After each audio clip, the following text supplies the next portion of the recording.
नमस्कार। अगर आप घर बैठे रह के बीपीएससी एग्जाम की तैयारी में लगे हैं तो इस चैनल पर आपको बहुत सारी ऐसी चीज़ें मिल जाएगी जो आपको एग्जाम में सफलता दिलाने के लिए कारगर सिद्ध हो सकता है। आज की इस वीडियो में हम 67वीं बीपीएससी प्राइमरी परीक्षा के लिए प्रैक्टिस सेट नंबर 2 देखेंगे। इसका पिछला सेट जो कि पिछले रविवार को आया था, आप लोग अगर नहीं देखे हैं तो जाइए उस वीडियो को भी देख लीजिए। तो यहाँ पर जो प्रैक्टिस सेट तैयार किया जाता है पूर्णतः बीपीएससी सिलेबस को ध्यान में रख के तैयार किया जाता है और इसमें एकदम से पैटर्न को फॉलो किया जाता है बीपीएससी के। तो नंबर ऑफ क्वेश्चन जो है यहाँ पर 150 है और इसका मैक्सिमम मार्क्स भी है 150 और इसका जो टाइम यहाँ पे आपको मिलेगा तो ये टाइम अलाउड है 2 घंटे, यानी कि निर्धारित 120 मिनट का समय यहाँ पे मिलेगा 150 प्रश्नों को सॉल्व करने के लिए। और उसके बाद जो कट ऑफ रखा गया है वो रखा गया है सभी के लिए 90। तो यहाँ पर इस पूरे वीडियो को आपको पूरा देखना है और इस वीडियो के सभी प्रश्नों को जब आप यहाँ पे सॉल्व करेंगे तो काउंट करते रहेंगे और वीडियो के अंत में मुझे कमेंट करके बताएंगे कि कितने प्रश्नों को आपने सही हल किया। इससे ये होगा कि आपको अपनी तैयारी का आकलन होगा और जब आप कमेंट करेंगे इस वीडियो के डिस्क्रिप्शन में अपना अंक, तो मैं भी जान सकूंगा कि आपने यहाँ पे कितने प्रश्नों को सही हल किया है। तो इस चीज़ का ध्यान रखिएगा। चलिए सीधे प्रश्न पे आते हैं। यहाँ पर हमारा पहला प्रश्न है और यहाँ पे इस वीडियो में मैं आपको बताऊंगा कि आप इसका पीडीएफ को कैसे डाउनलोड कर सकते हैं। तो इस पूरे वीडियो के साथ बने रहें। पहला प्रश्न है कि आर्थिक विकास की व्याख्या के विभिन्न आधार कौन कौन है।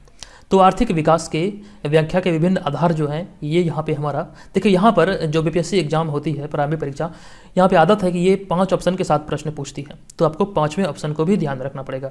जो 5वां ऑप्शन होता है इनमें से कोई नहीं उपयुक्त में से एक से अधिक, ये आपके जो उत्तर है उसको गलत कर सकता है, तो आपको फंसा सकता है, इस बात का ध्यान रखिएगा। तो इस प्रश्न का जो राइट आंसर होगा कि आर्थिक विकास की व्याख्या के विभिन्न आधार कौन कौन है, तो इस प्रश्न का राइट आंसर होगा सकल राष्ट्रीय उत्पाद, प्रति व्यक्ति आय और आर्थिक कल्याण का आधार। ABC यहाँ पर इस प्रश्न का राइट आंसर होगा। जो फाइनल आंसर बनकर तैयार होगा इस प्रश्न का ये हो जाएगा इनमें से कोई नहीं उपयुक्त में से एक से अधिक। तो ये वाला सेक्शन यहाँ पे सही होगा, उपयुक्त में से एक से अधिक। और फिर दूसरा प्रश्न है मानव विकास सूचकांक 2020 में भारत का क्या स्थान है। तो मानव विकास सूचकांक 2020 में 189 देशों की सूची में जो भारत का स्थान है ये 131वां रहा, यानी कि ऑप्शन नंबर ए यहाँ पर इस प्रश्न का राइट आंसर होगा। और वहीं पे अगर भारत के पड़ोसी देश की बात मैं अगर कर लूँ, बांग्लादेश 133वें स्थान पर था और उसके बाद मैं अगर भूटान की बात करूँ तो भूटान 129वें स्थान पर था और नेपाल की अगर मैं बात करूँ तो नेपाल 142वें स्थान पर और भारत का पड़ोसी मुल्क पाकिस्तान की अगर मैं बात करूँ तो पाकिस्तान था 154वें नंबर पर। तो जो भारत के पड़ोसी राष्ट्र हैं उसके बारे में भी आप यहाँ ध्यान रखिएगा। हालांकि महत्वपूर्ण जो हो जाता है ये भारत हो जाता है भारत के लिए। तो 131 यहाँ पे इसका मतलब कि 189 देशों की सूची में भारत 131वें स्थान पर रहा। उसके बाद हम बढ़ते हैं नेक्स्ट प्रश्न पे।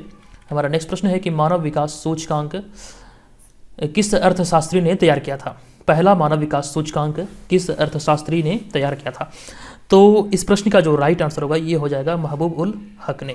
ये पाकिस्तान के अर्थशास्त्री थे और इन्हीं के द्वारा सबसे पहले ये तैयार किया गया था, यानी कि पहला मानव विकास सूचकांक, ध्यान रखिएगा। और इसे संयुक्त राष्ट्र विकास कार्यक्रम के द्वारा प्रकाशित किया गया था। ये पाकिस्तान के अर्थशास्त्री थे और राइट आंसर होगा हमारा ऑप्शन नंबर बी। चलिए उसके बाद बढ़ते हैं नेक्स्ट प्रश्न पे। नेक्स्ट प्रश्न है कि निम्नलिखित में से प्राथमिक क्षेत्र किसे कहा जाता है। तो देखिए, प्राथमिक क्षेत्र की अगर मैं बात करूं तो निम्नलिखित में से प्राथमिक क्षेत्र जो कहा जाता है ये कृषि क्षेत्र को प्राथमिक क्षेत्र कहा जाता है। ऑप्शन नंबर ए यहाँ पर इस प्रश्न का राइट आंसर होगा। देखिए, अर्थव्यवस्था का वह क्षेत्र जो प्राकृतिक संसाधनों का सीधा उपयोग करता है, इसमें कृषि, वानिकी, मछली पकड़ना और खनन करना आदि शामिल है, जो कि प्राथमिक क्षेत्र कहलाते हैं। तो ये सभी चीज़ों को आपको ध्यान रखना। और द्वितीयक क्षेत्र की अगर मैं बात करूँ तो द्वितीयक क्षेत्र जो होता है वस्तुओं का विनिमय करता है और तृतीयक क्षेत्र वो क्षेत्र होता है जिसमें सेवाएं प्रदान की जाती है। तो ये सभी चीज़ आप ध्यान रखिएगा। और जो इसका पेड पीडीएफ है, जो मैं आपको बता रहा था कि अगर आप इसका पीडीएफ ज्वाइन करेंगे यानी कि पेड ग्रुप ज्वाइन करेंगे तो पीडीएफ जो आपको मिलेगा वो सभी चीज़ों को डिटेल में लिखा रहेगा। तो आपको मैं इसके बारे में आगे जरूर बताऊंगा, इस वीडियो के साथ आप बने रहें। चलिए अगला प्रश्न है कि भारत का कितना प्रतिशत आबादी कृषि उद्योग पर निर्भर है। भारत का कितना प्रतिशत आबादी कृषि उद्योग पर निर्भर है। तो इस प्रश्न का राइट आंसर होगा 70% आबादी कृषि उद्योग पर निर्भर है भारत में। उसके बाद अगला प्रश्न है कि व्यवसाय के अंतर्गत आता है। व्यवसाय के अंतर्गत आप किस चीज़ को रख सकते हैं। तो ऑप्शन को ध्यानपूर्वक देखना है, व्यवसाय के अंतर्गत किन चीज़ों को रखा जा सकता है। तो देखिए, जब सभी ऑप्शन को आप ध्यानपूर्वक देखेंगे तो जो राइट आंसर इसका निकल कर आएगा ये हो जाएगा व्यापार, वाणिज्य और उद्योग, यानी कि ऑप्शन नंबर डी इस प्रश्न का राइट आंसर होगा। व्यवसाय के अंतर्गत व्यापार, वाणिज्य और उद्योग को रखा जा सकता है। यहाँ पे देखिए व्यापार लिखा गया है, एक्चुअली में ये व्यापार होगा। चलिए उसके बाद अगला प्रश्न जो है कि भारत का सबसे महत्वपूर्ण लघु उद्योग कौन सा है। तो भारत का जो सबसे महत्वपूर्ण लघु उद्योग है वो यहाँ पे 7वां का राइट आंसर होगा हस्तकरघा उद्योग। यानी कि ऑप्शन नंबर ए यहाँ पे इस प्रश्न का राइट आंसर होगा। सबसे महत्वपूर्ण लघु उद्योग है हस्तकरघा उद्योग। देखिए, अगर मैं लघु उद्योग की बात करूँ तो लघु उद्योग को 3 भागों में विभक्त किया जा सकता है, सूक्ष्म उद्योग, लघु उद्योग और मध्यम उद्योग। इस बात को ध्यान रखिएगा। लघु उद्योग को 3 श्रेणियों में बांटा जाता है। लघु उद्योग को 3 श्रेणियों में बांटा जाता है, जो कि सूक्ष्म उद्योग, लघु उद्योग और मध्यम उद्योग कहलाता है। तो राइट आंसर इस प्रश्न का हो जाएगा हमारा ऑप्शन नंबर ए। चलिए उसके बाद बढ़ते हैं अगला प्रश्न पे। हमारा नेक्स्ट प्रश्न है कि प्रथम कृषि गणना कब की गई थी।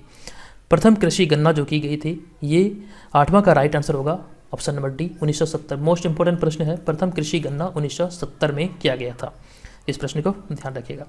अब उसके बाद हम बढ़ते हैं एक सेकंड, यहाँ पे एक प्रश्न और भी बनता है कि कृषि गणना कितने वर्षों के बाद की जाती है। ये भी महत्वपूर्ण हो जाता है। तो कृषि गणना जो की जाती है प्रत्येक 5 साल के अंतराल पर किया जाता है, तो ये भी ध्यान रखिएगा। उसके बाद अगला प्रश्न है जीडीपी के आधार पर भारत का स्थान क्या है। तो जीडीपी के आधार पर भारत की जो रैंकिंग है ये 7वीं है।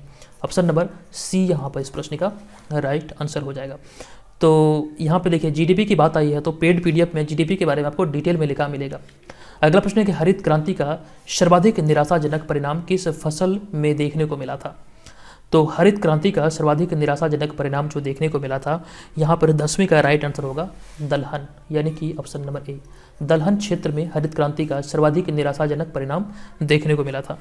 तो राइट आंसर यहाँ पे होगा हमारा 10वां का ऑप्शन नंबर ए। चलिए उसके बाद बढ़ते हैं नेक्स्ट प्रश्न पे। ऑपरेशन फ्लड कार्यक्रम का प्रारंभ कब हुआ था। आप सभी को पता है कि ऑपरेशन फ्लड जो संबंधित है ये दूध उत्पादन से संबंधित है। अब यहाँ पे प्रश्न पूछा जा रहा है कि ऑपरेशन फ्लड कार्यक्रम का प्रारंभ कब हुआ था। तो 11 नंबर प्रश्न का राइट आंसर होगा हमारा ऑप्शन नंबर डी, यानी कि 1970 में। ऑप्शन नंबर डी, 1970 में ऑपरेशन फ्लड कार्यक्रम प्रारंभ हुआ था। चलिए उसके बाद यहाँ पे मैं आपको बता दूं अब इसके बारे में कि आप इसका पीडीएफ कैसे प्राप्त कर सकते हैं। तो देखिए ये जो श्रृंखला के जितने भी टेस्ट सीरीज हैं ये सभी हमारे पेड मेंबर को ही इसके पीडीएफ मिलेंगे। और पीडीएफ की विशेषता ये होगी कि सभी प्रश्नों को जो इसका आंसर होगा वो डिटेल में लिखा रहेगा। तो यहाँ पे मैं आपको बता दूं कि अगर आप भी 67वीं बीपीएससी प्रारंभिक परीक्षा की तैयारी में लगे हैं और इस तरह के पीडीएफ चाहते हैं तो यहाँ पर आप देख सकते हैं एक व्हाट्सअप नंबर है। इस व्हाट्सअप नंबर पे आपको pre21 लिखकर मैसेज करना है और इसका जो फीस निर्धारित किया गया है, ये जो फ़ी है ये 1 साल के लिए यानी कि 31 दिसंबर 2021 तक के लिए है। तो ये 555 रुपये रखा गया है। यहाँ पर आपको टेस्ट सीरीज प्रोवाइड करा जाएगा। तो इस चीज़ का ध्यान रखिएगा। अगर आप ज्वाइन करने का इच्छुक हैं तो इस व्हाट्सअप नंबर पे आप हमें pre21 लिख के जरूर मैसेज कीजिएगा। और उसके बाद यहाँ पे जितने भी मतलब टेस्ट सीरीज के पेड पीडीएफ होंगे वो सभी को एक पेड ग्रुप में अवेलेबल कराया जाएगा, ध्यान रखिएगा। चलिए हम बढ़ते हैं नेक्स्ट प्रश्न पे। चलिए 12 नंबर प्रश्न है कि भारत में सबसे अधिक संपत्ति वाला राज्य कौन सा है। तो भारत में सबसे अधिक संपत्ति वाला राज्य की अगर मैं बात करूँ तो ये महाराष्ट्र है। ऑप्शन नंबर बी यहाँ पे इस प्रश्न का राइट आंसर हो जाएगा। नेक्स्ट प्रश्न है नीली क्रांति का संबंध निम्नलिखित में से किससे है। नीली क्रांति का संबंध निम्नलिखित में से किससे है। तो इस प्रश्न का राइट आंसर है मत्स्य पालन।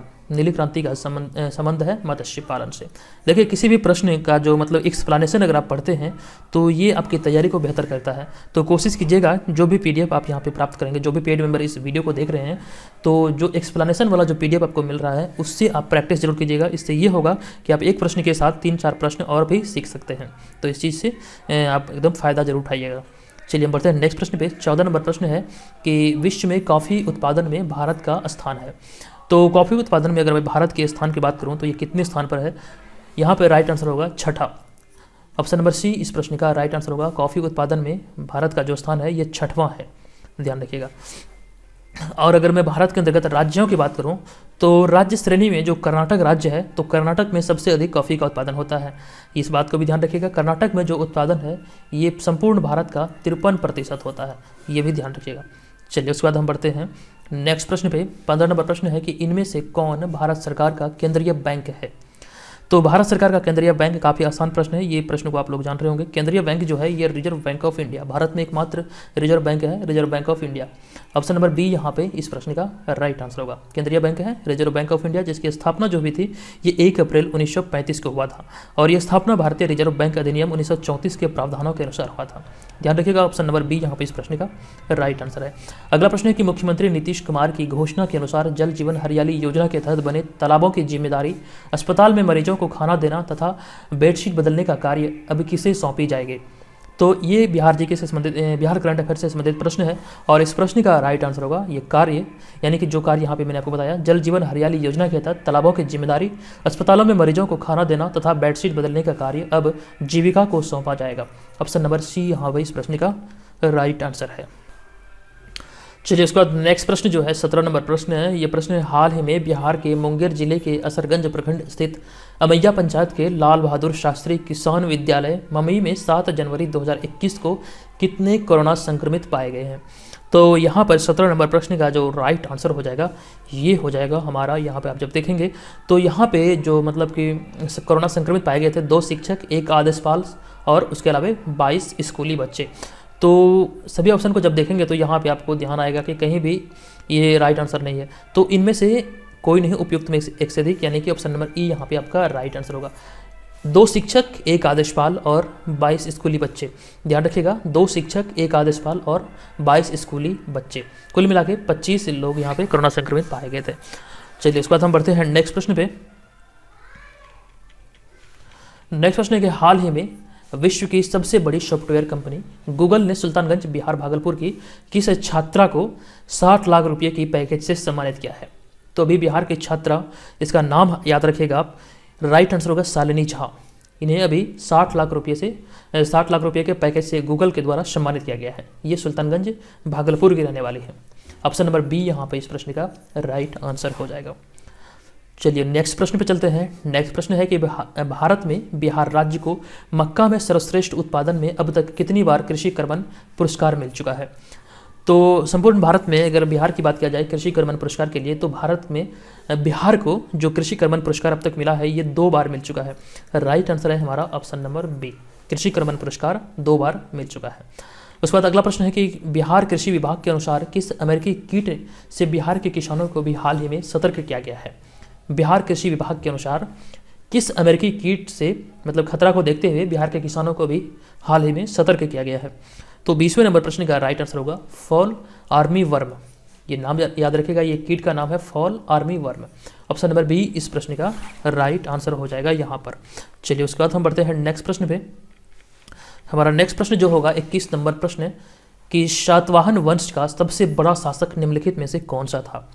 तो 21 नंबर प्रश्न का राइट आंसर होगा सातवाहन वंश का सबसे बड़ा शासक था गौतमी पुत्र शातकर्णी। ऑप्शन नंबर बी यहाँ पर इस प्रश्न का राइट आंसर होगा, ये सातवाहन वंश का सबसे बड़ा शासक था। चलिए नेक्स्ट प्रश्न है कि अजमेर में 2.5 दिन यानी कि 2.5 दिन का झोपड़ा नामक मस्जिद कुतुबुद्दीन ऐबक द्वारा किसके स्थान पर बनाया गया था। तो देखिए इस प्रश्न का जो राइट आंसर होगा ये संस्कृत विद्यालय के स्थान पर बनाया गया था। देखिए ऐसी मान्यता है कि इस मस्जिद का जो निर्माण हुआ था ये 2.5 दिन में हुआ था और इसी वजह से इसको 2.5 दिन या फिर 2.5 दिन का झोपड़ा नामक मस्जिद कहा जाता है। और इसका जो निर्माण किया गया था ये अजमेर में कुतुबुद्दीन ऐबक के द्वारा किया गया था। तो ये संस्कृत विद्यालय के स्थान पर किया गया था। राइट आंसर हमारा होगा ऑप्शन नंबर बी। चलिए उसके बाद बढ़ते हैं। यहाँ पर एक महत्वपूर्ण जानकारी मैं आपको दे दूं कि ये जो बिहार जी के वाले PDF हैं और ये 2 वॉल्यूम है, वॉल्यूम 1 और वॉल्यूम 2, और साथ में बिहार करंट अफेयर्स है और सभी का जो लिंक है, इनका लिंक जो आप इसे परचेज करेंगे वो सभी इस वीडियो के डिस्क्रिप्शन में दिया गया है। अगर आप इसे परचेज करना चाहते हैं तो कम कीमतों पर आप वहाँ पे परचेज कर सकते हैं, एक बार जरूर देखिएगा। चलिए उसके बाद हम बढ़ते हैं नेक्स्ट प्रश्न पे। 23 नंबर प्रश्न है कि निम्नलिखित में से किनके द्वारा बाजार विनिमय प्रणाली आरंभ की गई थी। तो बाजार विनिमय प्रणाली जो आरंभ की गई थी ये किया गया था अलाउद्दीन खिलजी के द्वारा। राइट आंसर होगा हमारा ऑप्शन नंबर सी, बाजार विनिमय प्रणाली अलाउद्दीन खिलजी के द्वारा शुरू किया गया था। नेक्स्ट प्रश्न है इब्न बतूता किसके शासनकाल में भारत आया था। तो 24 नंबर प्रश्न का राइट आंसर होगा मोहम्मद बिन तुगलक के काल में इब्न बतूता भारत आया था और इब्न बतूता मोरक्को के रहने वाले थे, मोरक्को निवासी थे, ये भी ध्यान रखिएगा। तो राइट आंसर होगा हमारा ऑप्शन नंबर ए। चलिए उसके बाद बढ़ते हैं नेक्स्ट प्रश्न पे। दिल्ली सल्तनत का अंतिम वंश क्या था।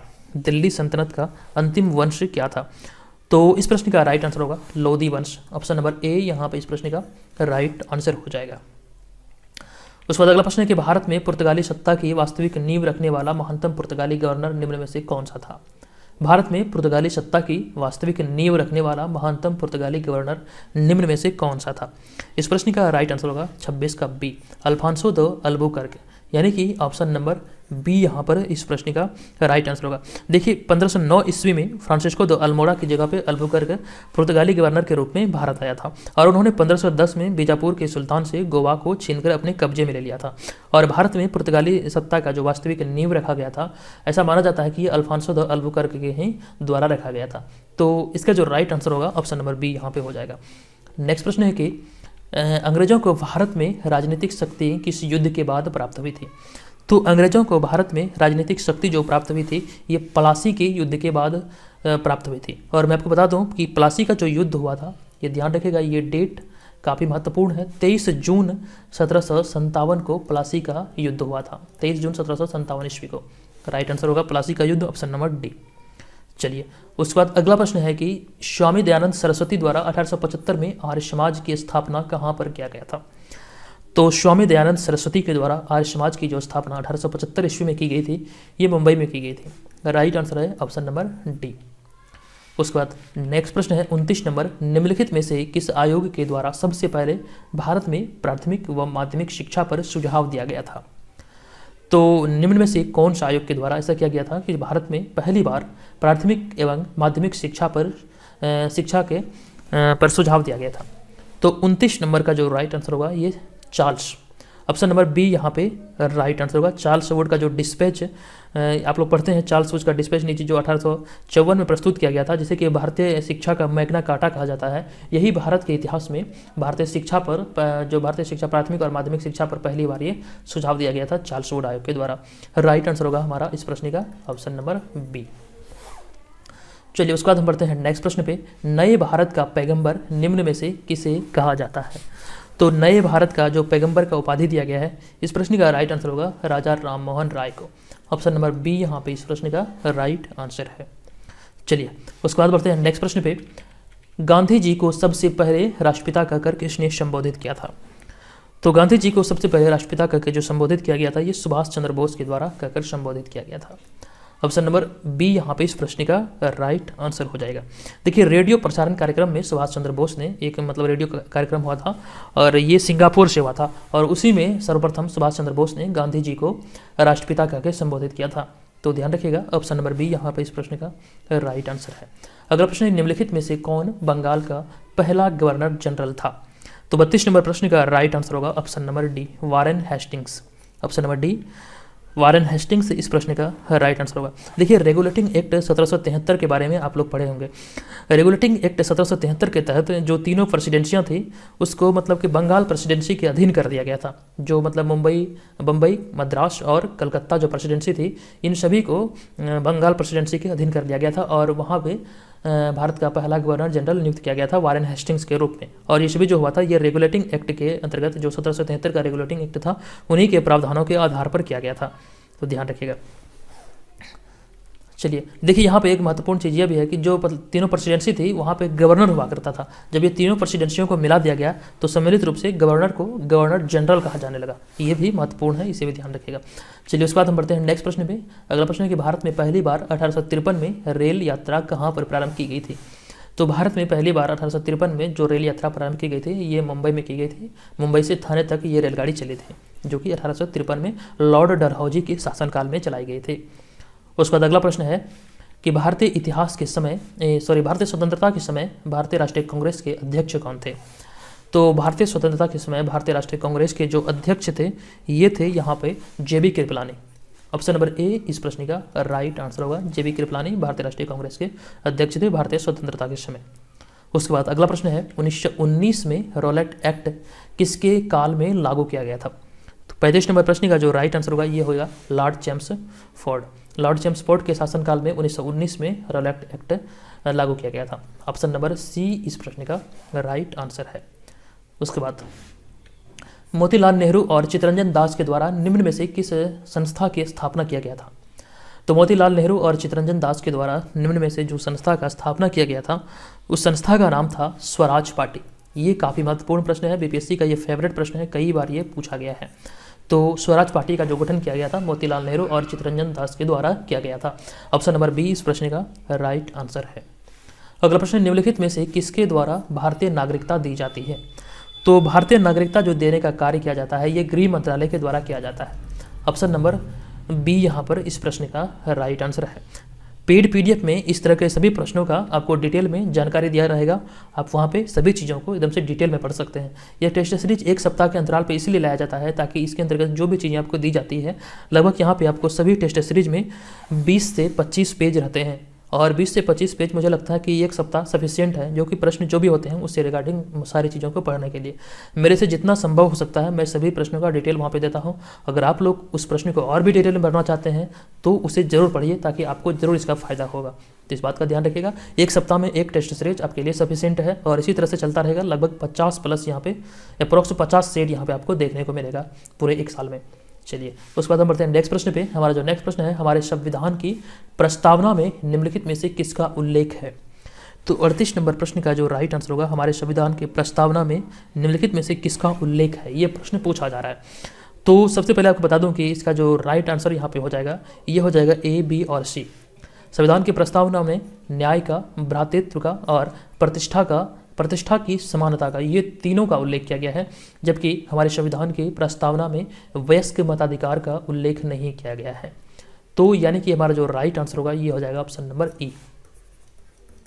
संविधान की प्रस्तावना में ए, बी, सी ये तीनों का उल्लेख किया गया है। तो 38 का राइट आंसर होगा ऑप्शन नंबर ई। चलिए उसके बाद बढ़ते हैं नेक्स्ट प्रश्न पे। भारतीय संविधान का कौन सा भाग नागरिकता के प्रावधानों से संबंधित है? तो भारतीय संविधान के कौन से भाग? तो राइट आंसर होगा हमारा भाग 2। भारतीय संविधान के भाग 2 में नागरिकता के प्रावधानों को सम्मिलित किया गया है। तो राइट जो आंसर होगा ये हो जाएगा 39 का हमारा ऑप्शन नंबर बी। देखिए द्वितीय भाग के अनुच्छेद 5 से 11 तक इसको मतलब कि सम्मिलित किया गया है, इससे संबंधित है ये नागरिकता के प्रावधानों से। तो राइट आंसर रखिएगा ध्यान में, ऑप्शन नंबर बी। उसके बाद हम बढ़ते हैं नेक्स्ट प्रश्न पे। 44वें संविधान संशोधन के द्वारा निम्नलिखित में से कौन विधिक अधिकार बन गया? तो पहला तो यहाँ पे बनता है कि 44वां संविधान संशोधन कब हुआ था, ये बात ध्यान में रखना है। तो 44वां जो संविधान संशोधन हुआ था ये 1978 में हुआ था। 44वां संविधान संशोधन 1978 में, एक सेकंड में यहाँ पे लिख दूँ, 44वां जो हुआ था ये 1978 में हुआ था और 1976 में जो हुआ था ये 42वां हुआ था। ये दोनों महत्वपूर्ण है, यहाँ से प्रश्न बनते हैं। तो 44वें संविधान संशोधन के द्वारा निम्नलिखित में से कौन विधिक अधिकार बन गया था? तो 40 नंबर प्रश्न का जो राइट आंसर होगा ये हो जाएगा ऑप्शन नंबर बी। संपत्ति का अधिकार को विधिक अधिकार बनाया गया था। इस बात का आप ध्यान रखिएगा। और यहाँ पे मैं आपको बता दूं कि जो 44वां संविधान संशोधन 1978 में हुआ था, उससे पहले ये संपत्ति का अधिकार जो था ये अनुच्छेद 31 के अंतर्गत मौलिक अधिकार था। परंतु जब ये 44वां संविधान संशोधन 1978 में हुआ और उसके बाद संशोधन के बाद इसे अनुच्छेद 300A के अंतर्गत इसे मतलब कि जो रखा गया ये विधिक अधिकार के अंतर्गत रखा गया, यानी कि संपत्ति के अधिकार को 44वां संविधान संशोधन के द्वारा विधिक अधिकार बना दिया गया। तो राइट आंसर होगा इसका ऑप्शन नंबर बी। चलिए उसके बाद अगला प्रश्न है, निम्नलिखित में से भारतीय संविधान का कौन सा अनुच्छेद अस्पृश्यता का उन्मूलन करता है?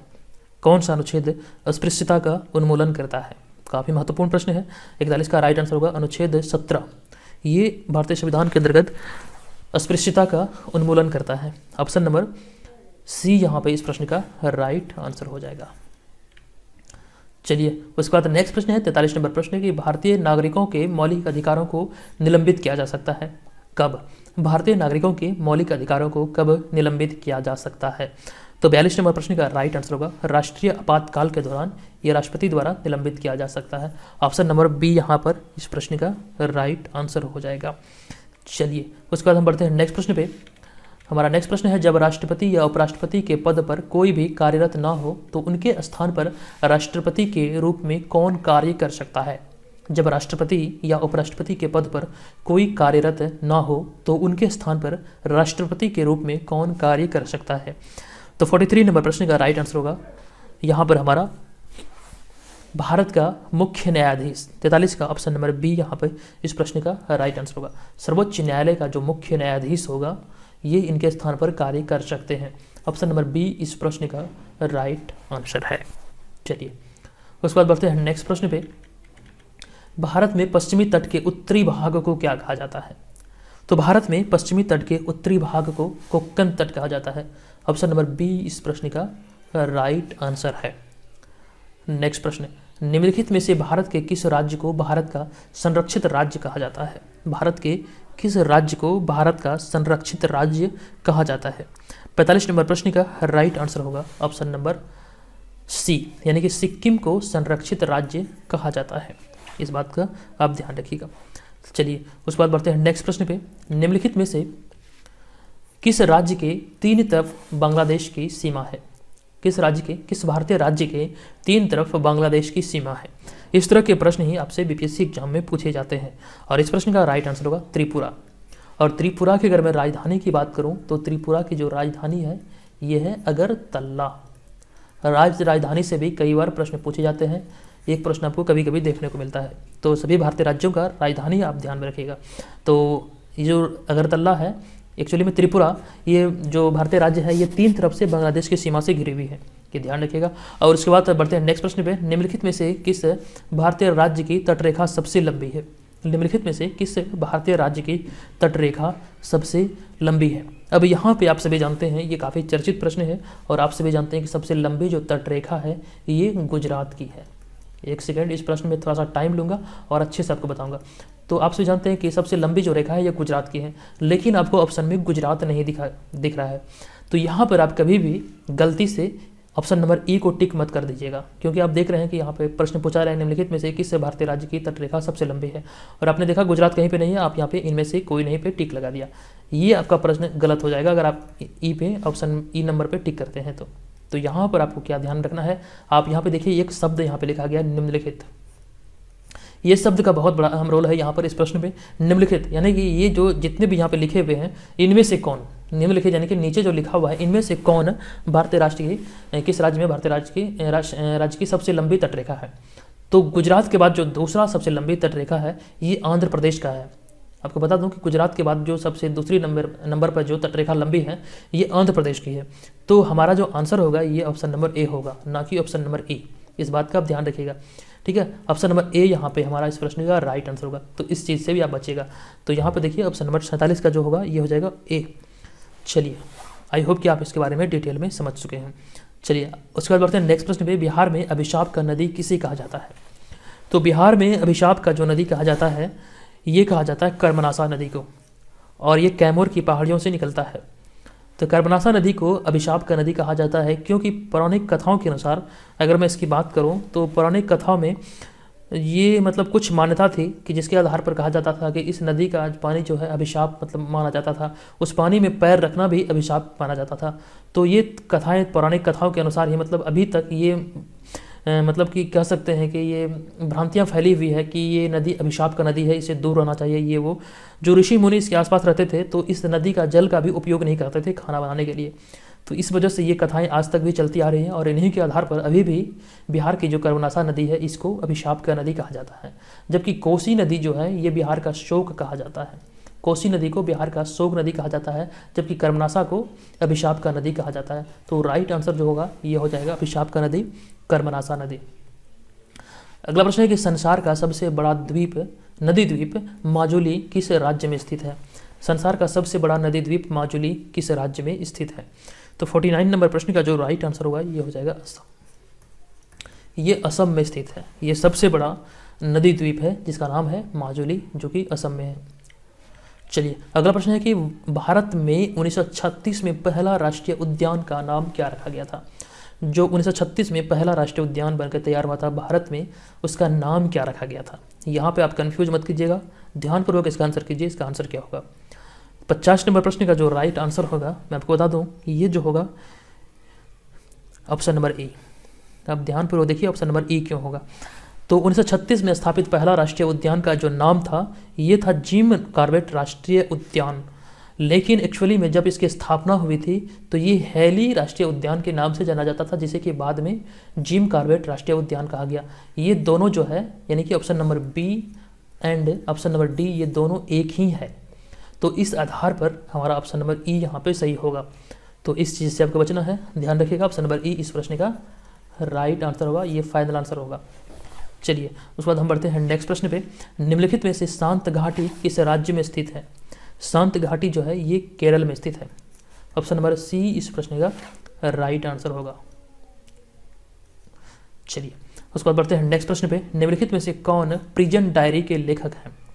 प्रिजन डायरी के लेखक कौन है? राइट आंसर होगा जयप्रकाश नारायण, ये प्रिजन डायरी के लेखक है। चलिए अगला प्रश्न है, भारत में सबसे पहली बार 1852 में किसने डाक टिकट प्रदान किया था? किसके द्वारा डाक टिकट जारी किया गया था 1852 में? तो 53 नंबर प्रश्न का जो राइट आंसर होगा ये होगा लॉर्ड डलहौजी। उस समय जो मतलब कि वाइसराय थे ये लॉर्ड डलहौजी थे और इन्हीं के शासनकाल में पहली बार रेलगाड़ी भी चलाई गई थी, ये मैं आपको बता चुका हूँ। और ध्यान रखिएगा ऑप्शन नंबर सी इस प्रश्न का राइट आंसर है। उसके बाद नेक्स्ट प्रश्न, निम्नलिखित में से कौन सा डेल्टा विश्व का सबसे बड़ा डेल्टा है? तो 54 नंबर प्रश्न का जो राइट आंसर होगा, विश्व का सबसे बड़ा डेल्टा जो है ये है Ganga delta. Option number B इस प्रश्न का राइट आंसर होगा। चलिए उसके बाद हम बढ़ते हैं नेक्स्ट प्रश्न पे। उत्तर प्रदेश का सर्वोच्च पुरस्कार कौन सा है? उत्तर प्रदेश का सर्वोच्च पुरस्कार निम्नलिखित में से कौन सा है?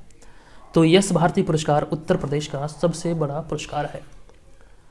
चलिए नेक्स्ट प्रश्न है, निम्नलिखित में से लोकतांत्रिक विकेंद्रीकरण का सुझाव किनके द्वारा दिया गया था? निम्नलिखित में से लोकतांत्रिक विकेंद्रीकरण का जो विचार दिया गया था ये किसके द्वारा दिया गया था? 56 नंबर प्रश्न का जो राइट आंसर होगा ये हो जाएगा बलवंत राय मेहता के द्वारा लोकतांत्रिक विकेंद्रीकरण का सुझाव दिया गया था। ऑप्शन नंबर डी इस प्रश्न का राइट आंसर है।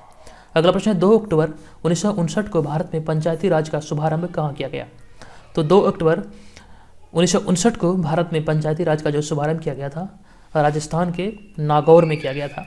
ध्यान रखिएगा ऑप्शन नंबर ए यहाँ पर इस प्रश्न का राइट आंसर होगा। राजस्थान के नागौर जिले के एक गांव है, उस गांव का नाम याद रखिएगा बगदरी। मैं यहाँ पे लिख दे रहा हूँ साइड में, बगदरी गांव में, बगदरी गांव में जो कि नागौर जिले में था, जो कि राजस्थान के नागौर जिले के बगदरी गांव में 2 अक्टूबर 1959 को उस समय के तत्कालीन जो भारत के प्रधानमंत्री थे पंडित जवाहरलाल नेहरू, उन्हीं के द्वारा पंचायती राज का शुभारंभ किया गया था। ये काफ़ी चर्चित प्रश्न है बीपीएससी के दृष्टिकोण से, तो ये ध्यान रखिएगा। चलिए उसके बाद हम बढ़ते हैं नेक्स्ट प्रश्न पे। ये हो गया हमारा नेक्स्ट प्रश्न है 58 नंबर प्रश्न है, भारत सरकार द्वारा सामुदायिक विकास योजना की शुरुआत कब की गई थी? भारत सरकार द्वारा सामुदायिक विकास योजना की शुरुआत कब की गई थी? 58 नंबर प्रश्न का जो राइट आंसर होगा ये हो जाएगा 2 अक्टूबर 1952 को ये शुरुआत की गई थी सामुदायिक विकास योजना की।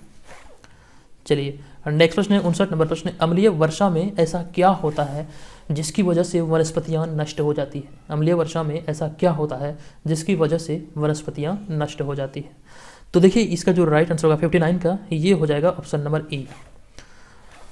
ऑप्शन नंबर ई इसलिए होगा कि ये जो मतलब कि वनस्पतियां जो नष्ट होती है ये नाइट्रिक अम्ल और सल्फ्यूरिक अम्ल ये दोनों होती है अम्लीय वर्षा में, तो इस वजह से यहाँ पे हमारा ऑप्शन नंबर ई राइट होगा, क्योंकि ये दोनों की वजह से वनस्पतियां नष्ट होती है अम्लीय वर्षा के दौरान, तो ये ध्यान रखिएगा। अब उसके बाद चलते हैं 60 नंबर प्रश्न पे। 60 नंबर प्रश्न है, अल नीनो क्या है? अल नीनो क्या है? बीपीएससी में प्रश्न कई बार रिपीट हुआ है, तो अल नीनो जो है ये ध्यान रखिएगा 60 नंबर प्रश्न का राइट आंसर होगा एक उष्ण समुद्री धारा है, ये एक उष्ण समुद्री धारा है। उसके बाद 61 नंबर प्रश्न है कि पर्वतीय क्षेत्रों में जल का क्वथनांक क्या होगा? जल का जो क्वथनांक होगा पर्वतीय क्षेत्रों में क्या होगा? 61 नंबर प्रश्न का राइट आंसर होगा हमारा ऑप्शन नंबर सी, जितना समुद्र तल पर होता है उससे कम। जितना समुद्र तल पर होता है क्वथनांक जल का उससे कम होगा पर्वतीय क्षेत्रों में जल का क्वथनांक। ऑप्शन नंबर सी इस प्रश्न का राइट आंसर है।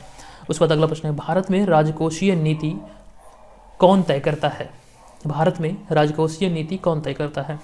तो इस प्रश्न का राइट आंसर होगा वित्त मंत्रालय के द्वारा भारत में राजकोषीय नीति तय किया जाता है। ऑप्शन नंबर सी इस प्रश्न का राइट आंसर है। अगला प्रश्न, हरित क्रांति का सर्वाधिक प्रभाव किसमें देखा गया था? हरित क्रांति का सर्वाधिक प्रभाव जो देखा गया था ये किसमें देखा गया था? तो ये गेहूं में देखा गया था। ऑप्शन नंबर डी इस प्रश्न का राइट आंसर होगा। जो भारत की प्रमुख खाद्यान्न फसल है वो है चावल और दूसरे स्थान पर है गेहूं और मक्का, ये भी ध्यान रखिएगा। ऑप्शन नंबर डी यहाँ पे इस प्रश्न का राइट आंसर होगा। सबसे प्रमुख जो फसल है वो है चावल, और यहाँ पे हरित क्रांति का सर्वाधिक प्रमुख प्रभाव गेहूं पर देखा गया था, ये भी ध्यान रखिए। और उसका तक बढ़ते हैं नेक्स्ट प्रश्न पे, उद्योग कर्मियों के लिए उपभोक्ता मूल्य सूचकांक संख्या कौन प्रतिपादित करता है? उद्योग कर्मियों के लिए उपभोक्ता मूल्य सूचकांक संख्या कौन प्रतिपादित करता है? तो 64 नंबर प्रश्न का राइट आंसर होगा श्रम ब्यूरो के द्वारा ये प्रतिपादित किया जाता है उपभोक्ता मूल्य सूचकांक। ऑप्शन नंबर बी श्रम ब्यूरो इस प्रश्न का राइट आंसर है। चलिए बढ़ते हैं नेक्स्ट प्रश्न पे। 65 नंबर प्रश्न है कि भारत सरकार का सबसे अधिक राजस्व अर्जित करने वाला एकमात्र स्रोत क्या है? तो इस प्रश्न का जो राइट आंसर होगा, भारत सरकार का सबसे अधिक राजस्व अर्जित करने वाला स्रोत है ये प्रत्यक्ष कर है। तो प्रत्यक्ष कर और अप्रत्यक्ष कर, इसके बारे में आपको जानना चाहिए ये क्या होता है। तो इसके बारे में मैंने पेड पीडीएफ में भी हालांकि लिखा है, यहाँ भी मैं आपको थोड़ी सी जानकारी दे दूँ। जो अप्रत्यक्ष कर होता है ये वस्तुओं और सेवाओं पर लगाया जाता है, इसके बारे में बात कर रहा हूँ। वस्तुओं और सेवाओं पर लगाया जाने वाला कर जो होता है ये अप्रत्यक्ष कर कहलाता है। और अप्रत्यक्ष कर के अंतर्गत मैं अगर इसका डिफिनेशन मतलब इसकी परिभाषा के अंतर्गत मैं आपको अगर इसका एग्जांपल दूं तो आप जान सकते हैं कि जो बिक्री कर होता है, सर्विस टैक्स, उत्पाद कर, ये सभी मनोरंजन कर, संपत्ति कर, ये सभी कर जो है अप्रत्यक्ष कर है, क्योंकि ये सभी वस्तुओं और सेवाओं पर लगाया जाता है। और दूसरा कर जो है प्रत्यक्ष कर, ये कर जो है प्रत्यक्ष कर, अगर मैं इसकी बात करूं तो प्रत्यक्ष कर आय पर लगाया जाता है और इसके अंतर्गत आय कर, निगम कर, संपत्ति कर, उपहार कर, ये सभी इसमें फेमस है। तो ये ध्यान रखिएगा। और यहाँ पर जो भारत सरकार का राजस्व का सबसे बड़ा एकमात्र स्रोत जो है ये प्रत्यक्ष कर ही है। तो इस प्रश्न का जो राइट आंसर है ये हो जाएगा हमारा option number A. I hope कि आप इसके बारे में प्रत्यक्ष कर और अप्रत्यक्ष कर को समझ चुके हैं। चलिए उसके बाद बढ़ते हैं नेक्स्ट प्रश्न में। नेक्स्ट प्रश्न है, महात्मा गांधी राष्ट्रीय रोजगार अधिनियम के अंतर्गत कार्यरत कामगारों की मजदूरी किस पर आधारित है। महात्मा गांधी राष्ट्रीय रोजगार अधिनियम के अंतर्गत कार्यरत कामगारों की मजदूरी किस पर आधारित है। 66 नंबर प्रश्न का राइट आंसर होगा उपभोक्ता मूल्य सूचकांक पर आधारित है। ऑप्शन नंबर सी इस प्रश्न का राइट आंसर हो जाएगा। चलिए उसके बाद हम बढ़ते हैं नेक्स्ट प्रश्न पे। 67 नंबर प्रश्न है, निम्नलिखित योजनाओं में कौन सी योजना भारत सरकार द्वारा आरंभ की गई है। ध्यानपूर्वक इसका आंसर कीजिएगा। निम्नलिखित योजनाओं में से कौन सी योजना भारत सरकार के द्वारा शुरू की गई है। 67 नंबर प्रश्न का राइट आंसर होगा यहाँ पे वृद्धावस्था पेंशन योजना, और उसके बाद नेक्स्ट है भारत निर्माण योजना, और नेक्स्ट है स्वच्छ जल योजना। ये तीनों योजना जो है ये भारत सरकार के द्वारा शुरू किया गया है। कौन कौन? ये तीनों, ए, बी और डी। यानी कि हमारा जो राइट आंसर होगा ये हो जाएगा ऑप्शन नंबर ई। और ये जीवन तरंग योजना है ये LIC के द्वारा चलाया जाता है। LIC जीवन तरंग योजना, आप इसके बारे में टीवी पर ऐड देखे होंगे। तो जीवन तरंग योजना जो है LIC का है। तो इसके अलावा ये तीनों जो है वृद्धावस्था पेंशन योजना, भारत निर्माण योजना और स्वच्छ जल योजना, ये भारत सरकार की योजना है। चलिए उसके बाद हम बढ़ते हैं नेक्स्ट प्रश्न पे।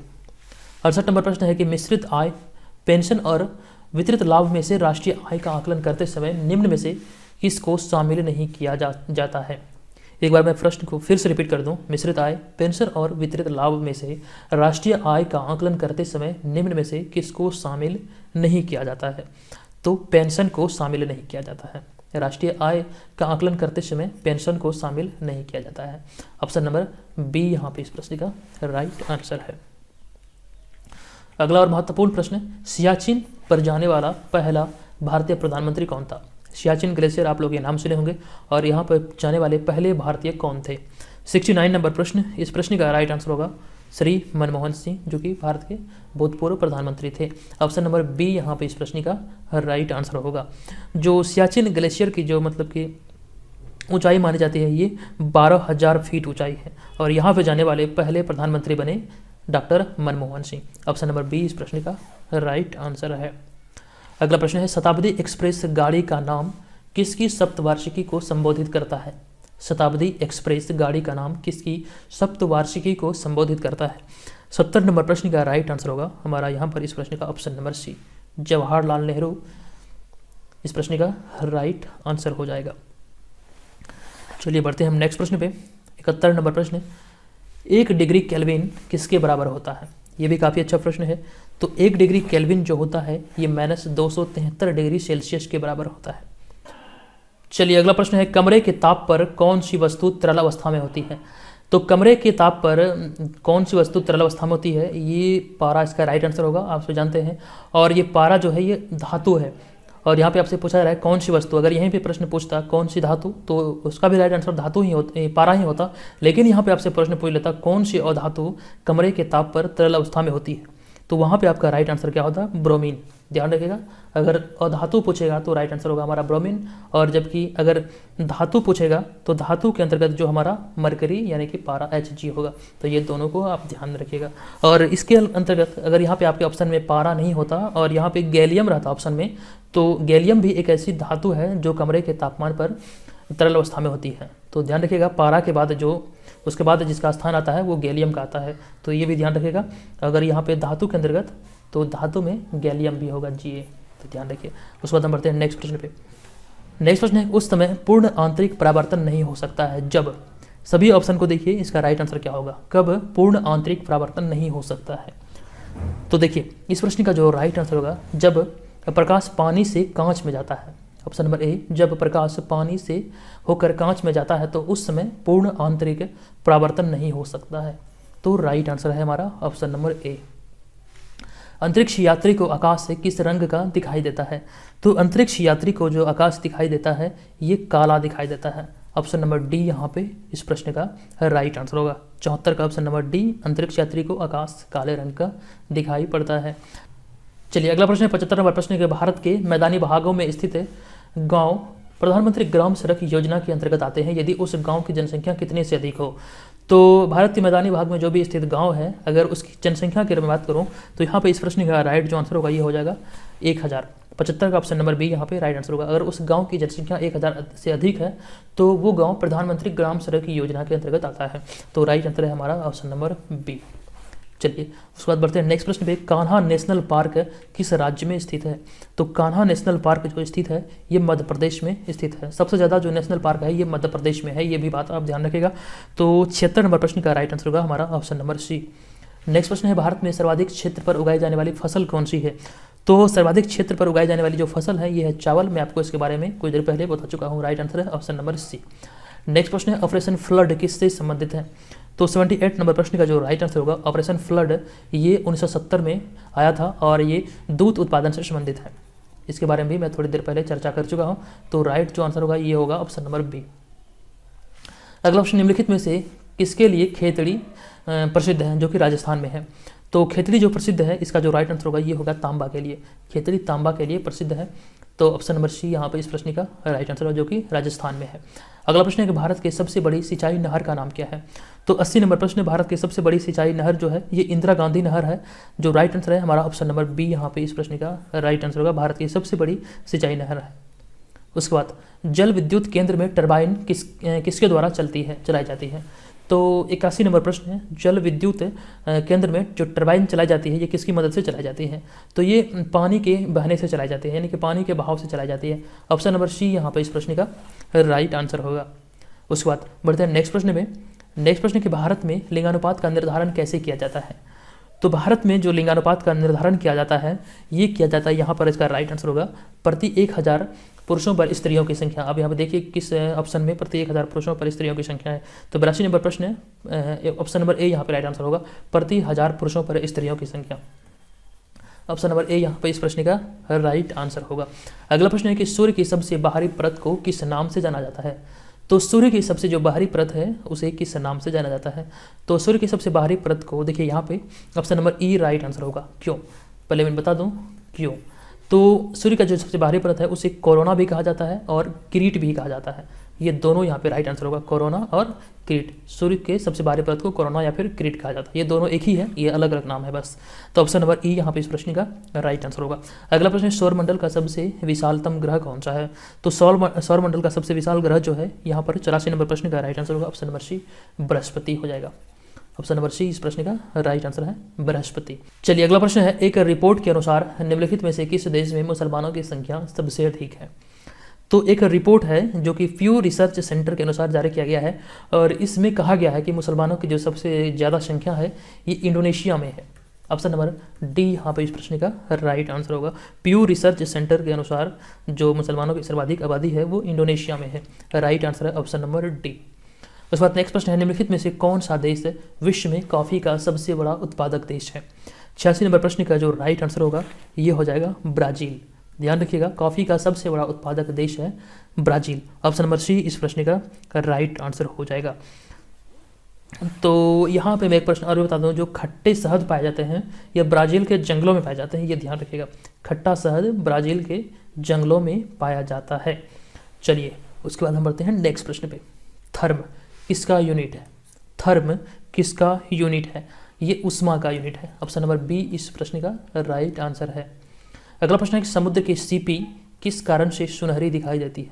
समुद्र की सीपी किस कारण से सुनहरी दिखाई देती है? ये प्रश्न बीपीएससी में पूछा हुआ प्रश्न है और इस प्रश्न का जो राइट आंसर होगा ये होगा ध्रुवन के कारण। 88 का ऑप्शन नंबर बी इस प्रश्न का राइट आंसर होगा। ध्रुवन के कारण समुद्र की सीपी सुनहरी दिखाई देती है। फाउंटेन पेन किस सिद्धांत पर कार्य करता है? 89 नंबर प्रश्न है, फाउंटेन पेन किस सिद्धांत पर कार्य करता है? तो केशिका क्रिया सिद्धांत पर कार्य करता है। ध्यान रखिएगा, केशिका क्रिया सिद्धांत पर फाउंटेन पेन कार्य करता है। उसके बाद अगला प्रश्न है, किसके द्वारा टेलीफोन का आविष्कार किया गया था? तो टेलीफोन का जो आविष्कार किया गया था ये किसके द्वारा किया गया था? इस प्रश्न का राइट आंसर होगा ग्राहम बेल के द्वारा टेलीफोन का आविष्कार किया गया था। उसका अगला प्रश्न है, किसी बिजली की इस्त्री को गर्म करने के लिए किस धातु का प्रयोग किया जाता है? बिजली की जो इस्त्री होती है, जिसे प्रेस भी कहते हैं, तो उसे गर्म करने के लिए किस धातु का प्रयोग किया जाता है? तो 91 का जो राइट आंसर होगा ये होगा नाइक्रोम। नाइक्रोम के तार का प्रयोग किया जाता है। ऑप्शन नंबर डी यहाँ पे इस प्रश्न का राइट आंसर होगा। जबकि बल्ब का जो फिलामेंट बना होता है ये टंगस्टन का बना होता है। तो ध्यान रखिएगा, ऑप्शन नंबर यहाँ पे इस प्रश्न का जो बिजली की इस्त्री को गर्म करने के लिए नाइक्रोम के तार का प्रयोग किया जाता है। अगला प्रश्न है, कपड़े तथा बर्तन को साफ करने के लिए प्रयोग किए जाने वाला डिटर्जेंट में क्या होता है? कपड़े तथा बर्तनों को साफ करने के लिए प्रयोग किए जाने वाले डिटर्जेंट में क्या होता है? किसकी मौजूदगी के कारण ये साफ होता है? तो 92 नंबर प्रश्न का राइट आंसर होगा सल्फोनेट, यानी कि ऑप्शन नंबर बी। ये सल्फोनेट के कारण इसे प्रयोग में लिया जाता है और इससे कपड़े और बर्तन साफ होते हैं। अगला प्रश्न है, रेडियोधर्मिता की खोज किसके द्वारा किया गया था? ये भी प्रश्न बीपीएससी में पूछा गया है और रेडियोधर्मिता की जो खोज की गई थी हेनरी बेगुरल के द्वारा किया गया था 1896 में। तो इस प्रश्न का जो राइट आंसर है ऑप्शन नंबर ए यहाँ पे हो जाएगा हेनरी बेगुरल। ऑप्शन नंबर ए इस प्रश्न का करेक्ट आंसर है। अगला प्रश्न है, व्यंजक चूर्ण तैयार करते समय प्रयुक्त होने वाली गैस कौन सी है? तो व्यंजक चूर्ण तैयार करते समय प्रयुक्त होने वाली जो गैस है इसका जो राइट आंसर होगा ये होगा क्लोरीन। ऑप्शन नंबर डी इस प्रश्न का राइट आंसर होगा क्लोरीन। चलिए उसके बाद हम बढ़ते हैं नेक्स्ट प्रश्न पे। 95 नंबर प्रश्न, रात को पेड़ के नीचे सोने की सलाह नहीं दी जाती है क्योंकि? अब देखिए यहाँ पे ये प्रश्न मैंने कम्युनिटी बॉक्स में डाला था जो कि यूट्यूब पे होता है, जहाँ पे आप ऑप्शन को चुनते हैं। तो वहाँ पे लगभग 3000 एक्चुअली में शायद मुझे याद है कि 2800 तकरीबन लोग वहाँ पे वोट किए। मतलब वहाँ पे अधिकतर जो कमेंट आया था शुरुआती 1 घंटे में ये आया था कि मतलब कि सर ये वाला आंसर सही है, ऑप्शन नंबर बी वाला। 95% जो लोग सही मारे थे, ठीक इसको मारे थे। लेकिन एक्चुअली में इसका जो राइट आंसर ये नहीं था कि रात को पेड़ के नीचे सोने की सलाह इसलिए नहीं दी जाती है क्योंकि रात के समय जो पेड़ पौधे होते हैं वो ऑक्सीजन ग्रहण करते हैं। इसका जो राइट जो आंसर होगा ये हो जाएगा कि ये ऑक्सीजन ग्रहण करते हैं और कार्बन डाइऑक्साइड छोड़ते हैं, और ये कार्बन डाइऑक्साइड हमारे शरीर के लिए श्वसन क्रिया के लिए काफ़ी हानिकारक है। तो इस वजह से ही पेड़ के नीचे सोने की सलाह नहीं दी जाती है। तो शुरुआती 1 घंटे में इस पर बहुत ज़्यादा कमेंट आ रहा था और इसका जो रेशियो था मतलब कह सकते हैं ये मतलब लग रहा था कि बहुत सारे स्टूडेंट इस पर कमेंट किए, मतलब इस पर वोट किए। तो उसके बाद ये धीरे धीरे घटता गया और ये कम हुआ। और एक्चुअली में यहाँ पे मैं आपको हैरान करने वाली बात ये बता दूँ कि यहाँ पर 2% लोग इसको भी वोट किए थे, 2% और 1% इसको भी। मतलब कि टहनी टूट कर शरीर पर गिरने के डर से सलाह नहीं दी जाती है सोने की। और यहाँ पर रात के समय पेड़ पर नकारात्मक ऊर्जा का वास होता है। 2% लोग इसको भी वोट किए थे कि इसलिए सलाह नहीं दी जाती है सोने की। तो एक्चुअली में इसका जो राइट जो आंसर होगा ये हो जाएगा यही कि रात के समय पेड़ के नीचे सोने की सलाह इसलिए नहीं दी जाती है क्योंकि रात के समय जो पेड़ पौधे होते हैं ये ऑक्सीजन ग्रहण करते हैं और कार्बन डाइऑक्साइड छोड़ते हैं। तो ध्यान रखिएगा, उसका ऑप्शन जो होगा राइट आंसर ये होगा ऑप्शन नंबर डी। उसके बाद अगला प्रश्न है, तंबाकू में किसकी उपस्थिति के कारण उसका धुआं स्वास्थ्य के लिए अत्यंत हानिकारक है?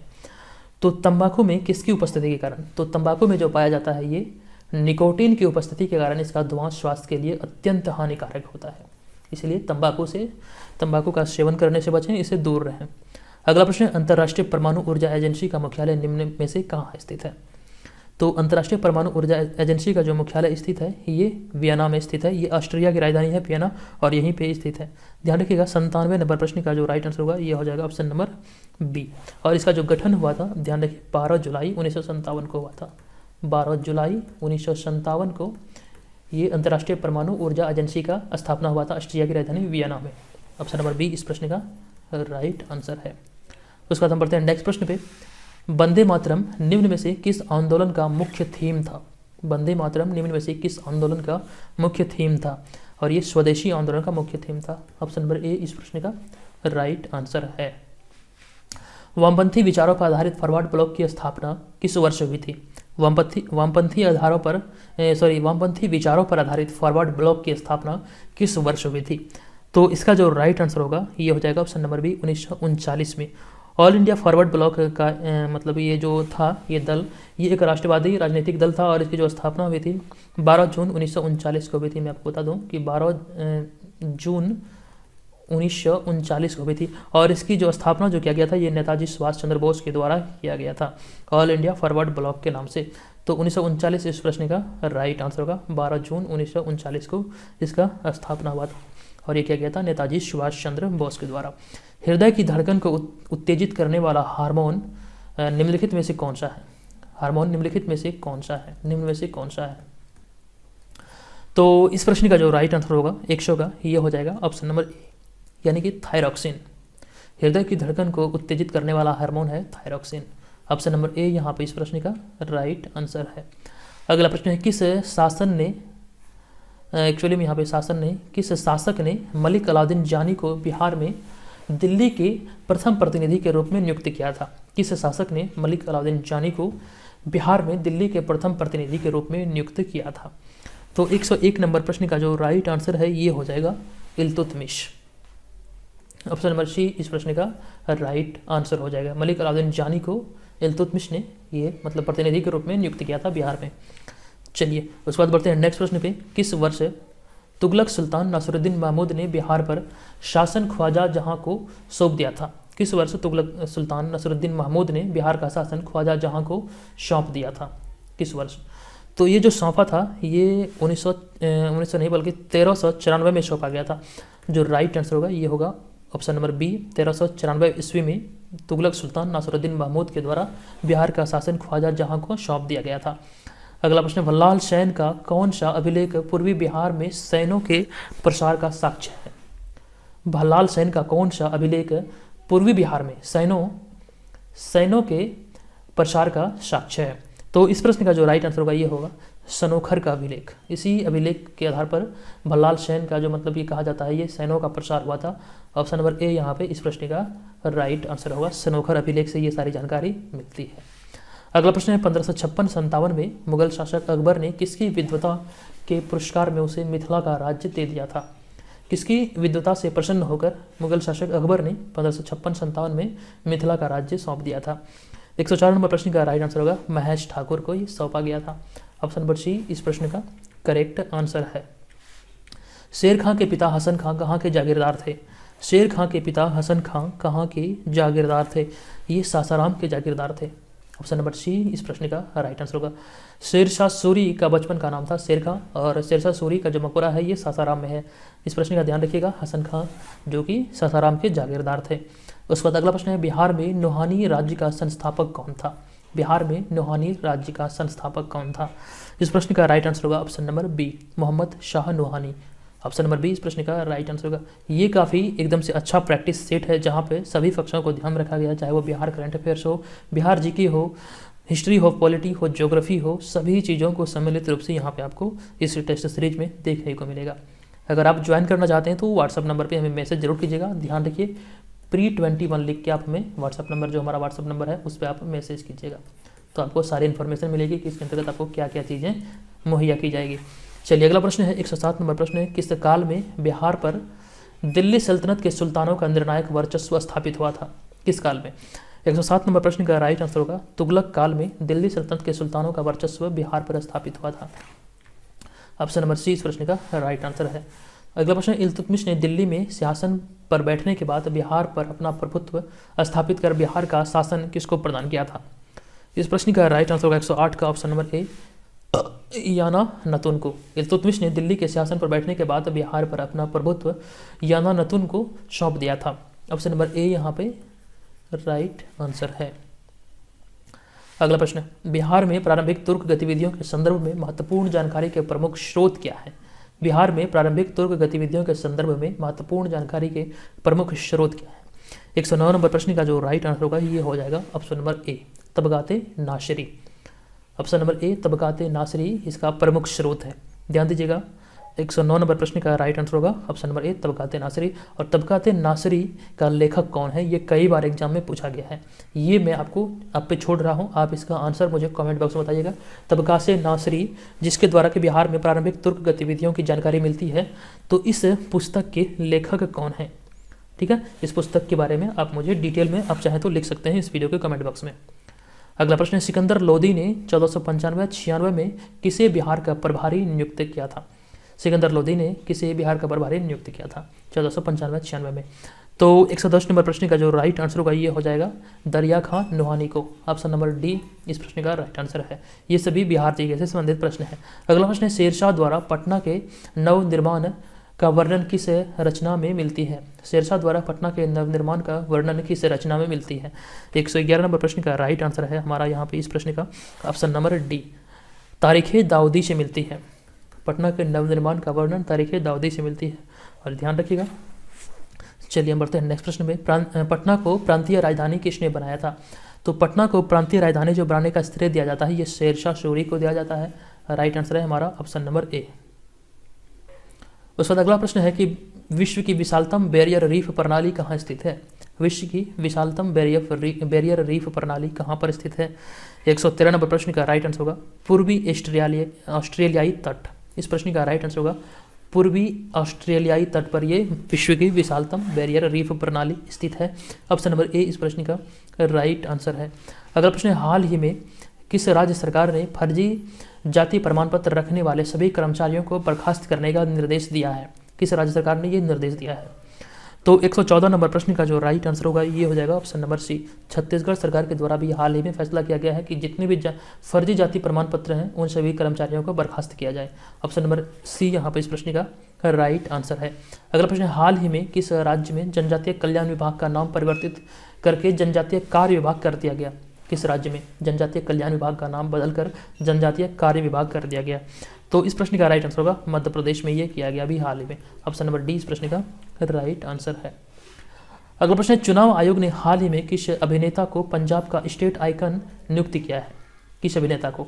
तो 116 नंबर प्रश्न का राइट आंसर होगा सोनू सूद को भी हाल ही में पंजाब का स्टेट आइकन के रूप में नियुक्त किया गया। ऑप्शन नंबर ए यहाँ पे राइट है। उसके अगला प्रश्न है, हाल ही में किसने रिकॉर्ड 7वीं बार बिहार के मुख्यमंत्री पद की शपथ ली है?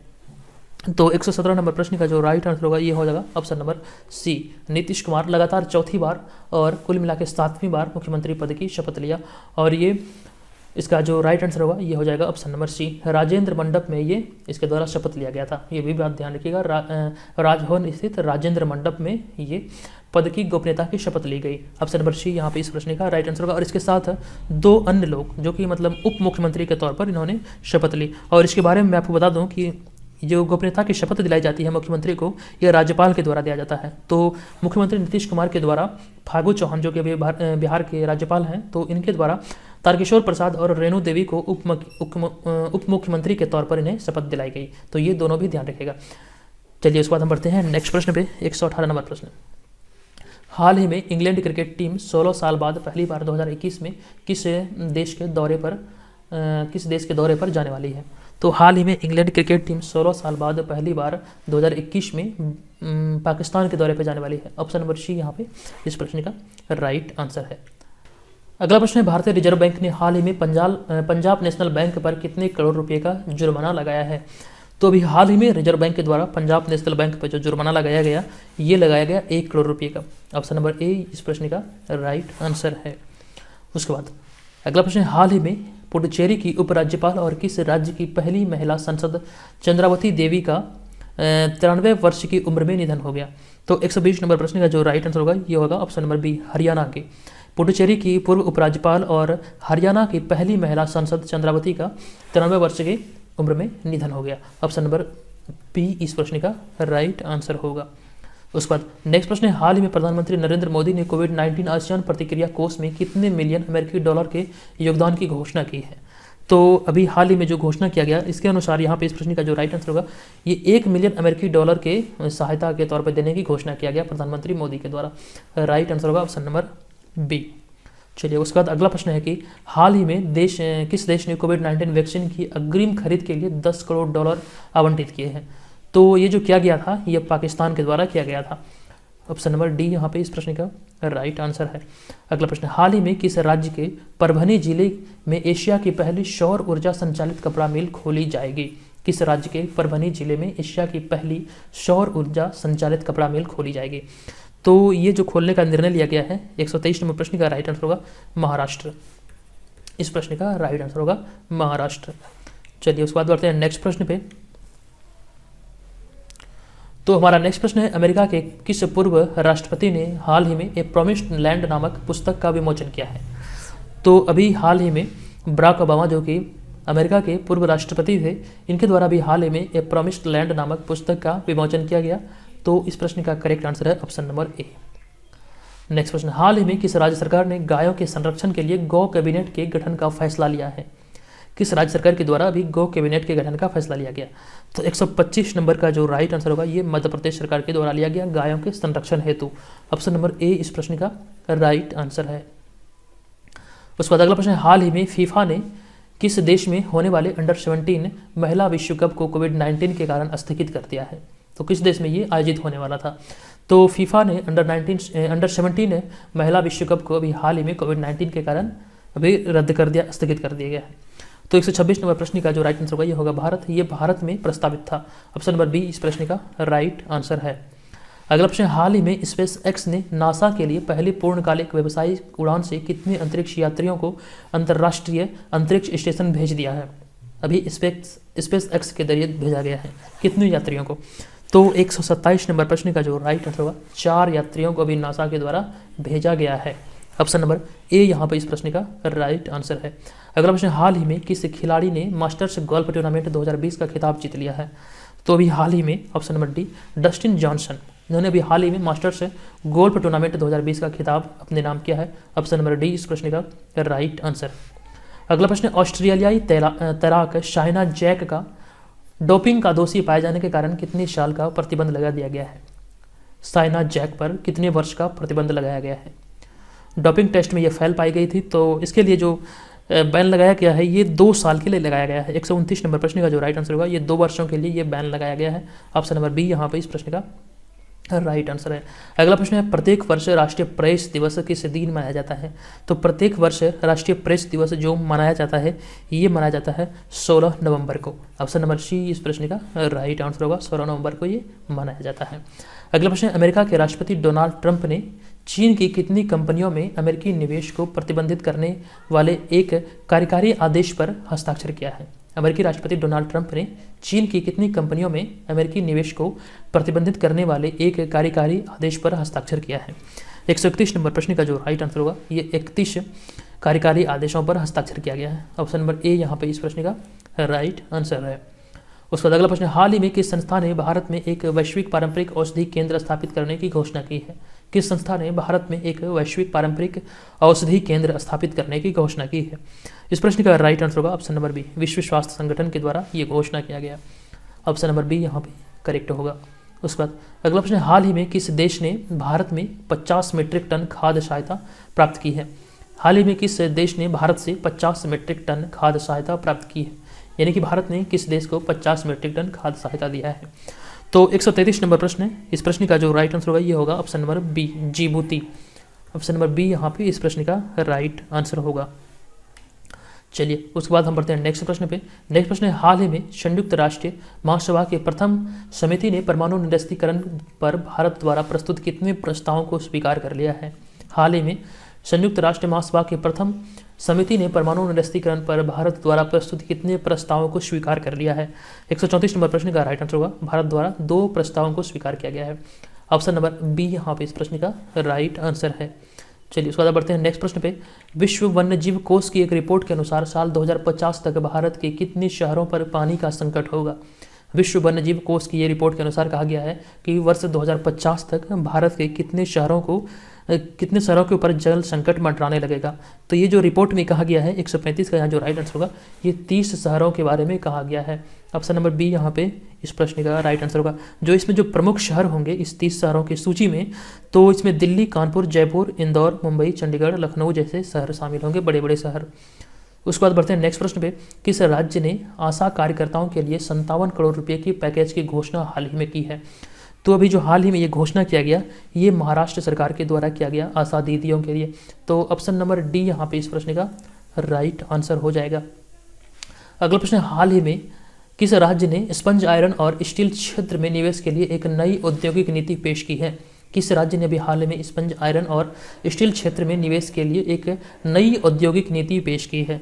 तो ये जो किया गया है, ये किया गया है छत्तीसगढ़ राज्य के द्वारा। 137 नंबर प्रश्न का राइट आंसर होगा ऑप्शन नंबर सी। उसके बाद अगला प्रश्न है, हाल ही में किस बैंक ने चालू वित्त वर्ष के दूसरी तिमाही में अपने लाभ में 52% की वृद्धि दर्ज की है? किस बैंक ने? 138 नंबर प्रश्न का राइट आंसर होगा भारतीय स्टेट बैंक ने अपनी चालू वित्त वर्ष की दूसरी तिमाही में 52% की वृद्धि दर्ज की है।